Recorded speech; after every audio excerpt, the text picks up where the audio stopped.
बिहार विधानसभा चुनाव 2025 में एनडीए ने 202 सीटें जीतकर प्रचंड बहुमत प्राप्त किया है, जिसमें भाजपा और जदयू की मुख्य भूमिका रही है।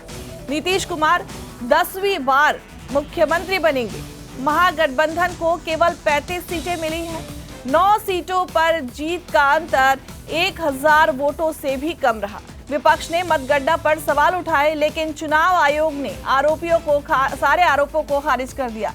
कांग्रेस नेता राहुल गांधी पर लगे वोट चोरी के आरोप पर प्रतिक्रिया देते हुए मध्य प्रदेश के मुख्यमंत्री मोहन यादव ने कहा कि राहुल गांधी को भारत से बाहर चुनाव लड़ना चाहिए। उन्हें भारत में निष्पक्ष चुनाव पर भरोसा नहीं है और कभी अध्यक्ष पद वो संभालते हैं तो कभी इनकार करते हैं, कभी अध्यक्ष बन जाते हैं और कभी उनकी जब पार्टी हार जाती है तो वो पद छोड़ देते हैं। लोकतंत्र में जब तक आप जनता के मुद्दे नहीं उठाएंगे, संगठन को सुव्यवस्थित नहीं करेंगे, आपका यही हश्र होगा।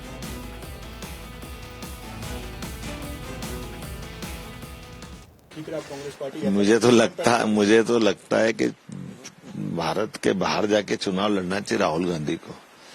उनको भरोसा ही नहीं होता कि भारत में चुनाव निष्पक्ष हो सकते हैं।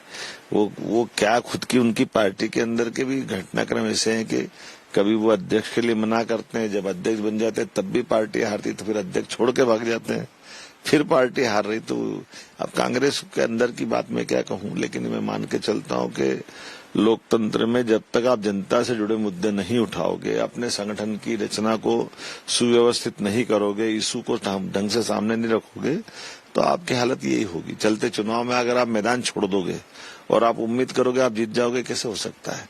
राहुल गांधी चलते चुनाव के आखिरी 3 दिन में मैदान छोड़ के भाग गए, वो मध्य प्रदेश पचमढ़ी में आ गए, तो आप कैसे उम्मीद करोगे वो चुनाव जीतेंगे। मैंने तो वहां बिहार की सभा में बोला था कि ये रणछोड़ होगा, ये चुनाव हारेंगे।